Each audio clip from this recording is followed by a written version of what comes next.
الرحیم۔ اس وقت ملک میں روزانہ نہ جانے کتنی بہنیں ہیں جو جہیز کی بھیڑ چڑھ جاتی ہیں، ان کی خبر تک کسی اخبار کی سرخی نہیں بن پاتی اور ان کے والدین رو دھو کر خاموش ہو جاتے ہیں۔ خاموشی کے علاوہ ان کے پاس کوئی اور راستہ نہیں ہے۔ اس کی وجہ ہے، اور اس کی وجہ یہ ہے وہ خاموشی کہ ان کے پاس اتنے پیسے نہیں ہیں کہ وہ کرپٹ افسران کی جیب بھر سکیں، یا ان کے پاس اتنے پیسے نہیں ہیں کہ وہ وکلا کو فیس دے سکیں، لہذا وہ رو دھو کر رہ جاتے ہیں اور معاملہ یوں ہی ختم ہو جاتا ہے۔ کیا اس سلسلے میں کبھی مسلم پرسنل لا یا جمعیت علماء ہند یا امارت شریعہ یا دیگر تنظیم کیا اس پہ غور و فکر کر رہی ہے؟ مجھے جہاں تک لگتا ہے کہ شاید نہیں کر رہی ہے۔ مسلم پرسنل لا بورڈ طلاق ثلاثہ کی حمایت میں خواتین کو سڑکوں پر لا سکتی ہے، تو کیا جہیز کے لالچیوں کو ان کو سبق سکھانے کے لیے کیا ہمارے مائیں بہنوں کو سڑکوں پر نہیں لا سکتی ہے؟ کیا جہیز کے لالچی اسی طرح آزاد گھومتے رہیں گے؟ یہ اس وقت بہت بڑی ذمہ داری ہے، چاہے وہ مسلم پرسنل لا ہو یا دیگر تنظیمیں ہوں۔ اور اس کے بعد سب سے بڑی ذمہ داری جو ہے وہ جو ہمارے نوجوان طبقوں کی ہے۔ ہمارے نوجوان کو یہ عہد کرنی ہوگی اور یہ پکا عہد کرنا ہوگا کہ آج سے اس رسم کا جڑ سے میں خاتمہ کرتا ہوں، اور میں یہ عہد کرتا ہوں کہ میں ایک رومال تک نہیں لوں گا۔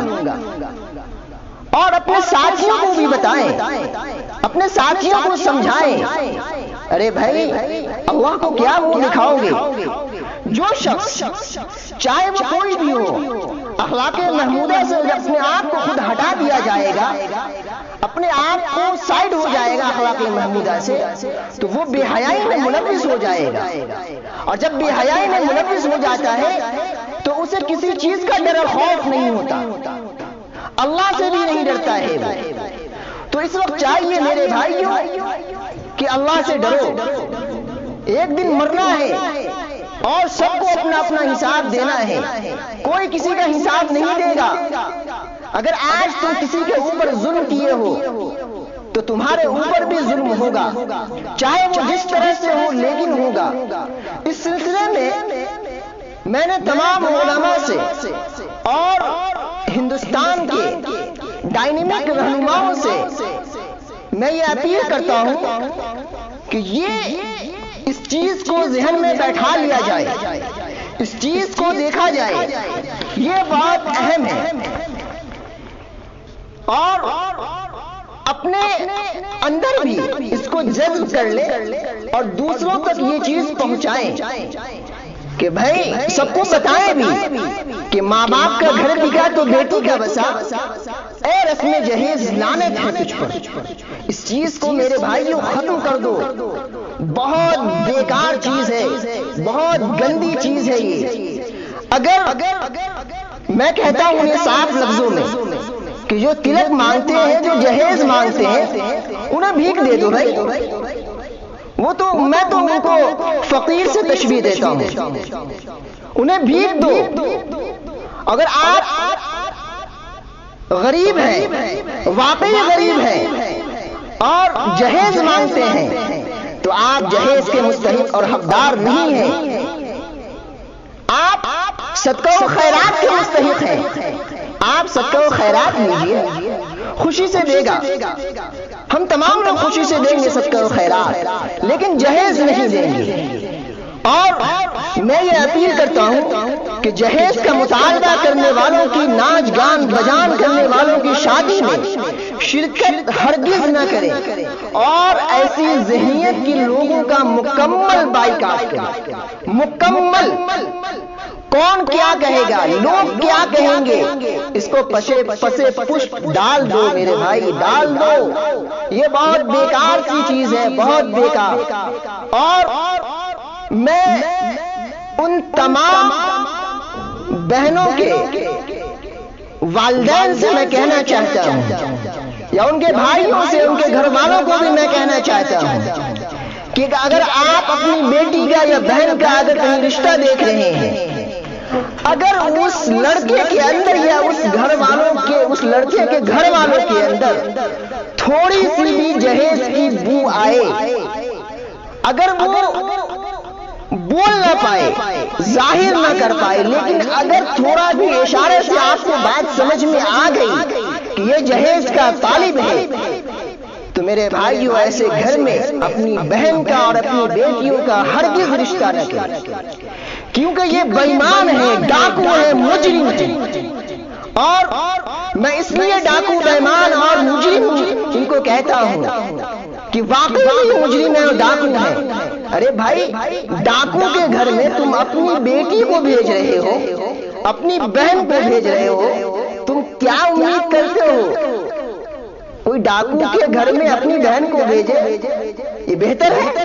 نہیں ہے۔ تو میں ان لڑکوں کو جو جہیز کے لالچی ہیں، یا اشارے سے کہتے ہیں، یا ان کے والدین کہتے ہیں ارے گھر میں تو میرے سب کچھ ہے ہی، تھوڑی سی چیز کی کمی تھی، اگر وہ ہو جاتی تو اچھا ہوتا، یہ اب ہو گیا ہے رسم مانگنے کا طریقہ، یہ اختیار کر لیا گیا ہے کہ ایک دو چیز نہیں ہے، وہ اگر ہو جاتی تو بڑا اچھا، کیا ہی اچھا ہوتا۔ ارے بھائی مت کرو ایسی گھر میں شادی۔ لیکن ہمارے کچھ جو والدین ہیں وہ بھی سوچتے ہیں ارے ہماری بیٹی خوش رہے گی، لڑکا انجینئر ہے، لڑکا پیسے والا ہے، لڑکا یہ ہے، وہ ہے، فلاں ہے، ڈیکا ہے، لیکن اصل میں تو وہ ڈاکو، مجرم اور بے ایمان ہے۔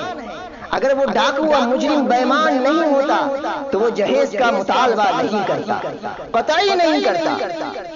اور اس چیز کو، اس شعر کو ذہن نشی کر لیں کہ جب مرد ہونے پر اتراتے ہو تو پھر کیوں تم جہیز کو چاہتے ہو گئے؟ جب مرد ہونے پر اتراتے ہو تو پھر کیوں تم جہیز کو چاہتے ہو؟ یا جہیز سے ناتا توڑ دو یا مرد کہلانا چھوڑ دو۔ لیکن ہم تو مرد کہلانا بھی نہیں چھوڑیں گے۔ کوئی اگر کہہ دے کہ بھائی تم مرد نہیں ہو تو پتہ نہیں کیا سے کیا ہو جائے گا، لیکن حقیقت تو یہی ہے کہ جو جہیز لیتے ہیں وہ واقعی مرد نہیں ہیں۔ ان کو تو میں بس ڈاکو، مجرم، انہی سب سے تشبیہ دیتا ہوں۔ ایک شعر اور ہے، مالو زر کے اسیر لگتے ہو، بخدا بے ضمیر لگتے ہو، مانگتا ہوں جہیز شادی میں، خاندانی فقیر لگتے ہو۔ اور یہ حقیقت ہے، یہ خاندانی فقیر ہے وہ۔ اور میں آل انڈیا امام کونسل کے رکن ہونے کی حیثیت سے میں تمام ملک کے تمام قاضیان شہر، مفتیان شہر اور ائمہ مساجد سے اپیل کرتا ہوں کہ جس شادی میں غیر اسلامی باتیں، مثلا جہیز، بارات، ناچ گانا اور ناچ گانا، بے پردگی اور ان سب سے ریلیٹڈ جو بھی شامل ہو، ہرگز ایسی شادی میں شرکت نہ کریں اور نکاح نہ پڑھائیں۔ اور علماء کو چاہیے اور دیگر ڈائنامک لوگوں کو چاہیے کہ اپنے گھرانے کے اندر، اپنے خاندان کے اندر، اپنے مجالس و محافل کے اندر اس کو واضح و نصیحت کریں اور اپنا مرکزی فکر بنائیں۔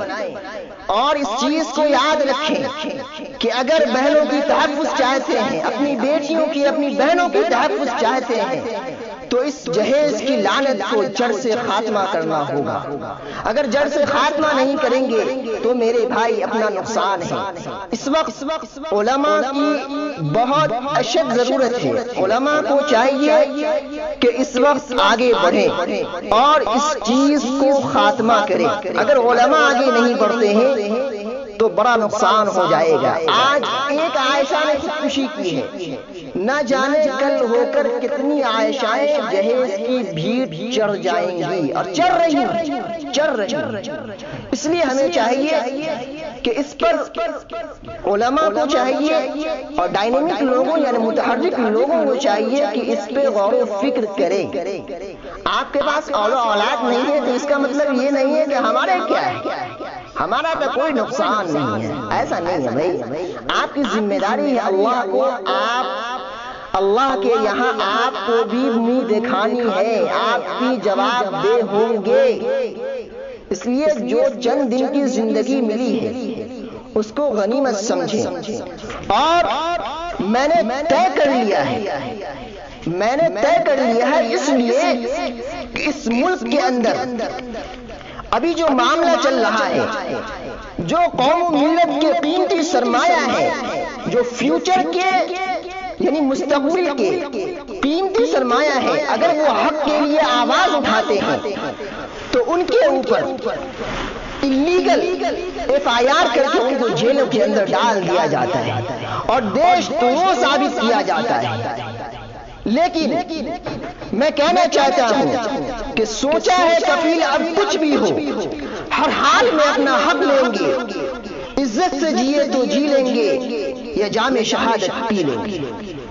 یہ مشن ہر ایک انسان کی، ہر ایک ایمان والوں کی ہونی چاہیے کہ اس وقت جو حالات ہیں ہندوستان کے اندر اس کا مقابلہ ڈٹ کر کرنا ہے، اور ہماری بہنوں کو بھی چاہیے کہ وہ مقابلہ ڈٹ کر کرے، ہمت نہ ہارے۔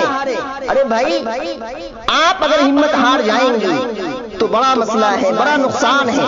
اس لیے میں لاسٹ میں تمام لوگوں سے یہی اپیل کروں گا کہ میرے بھائیوں، اب تو پانی سر سے اوپر بہ رہا ہے دوستو، اب تو پانی سر سے اوپر بہ رہا ہے دوستو، اب تو اپنی قوم کو بیدار ہونا چاہیے۔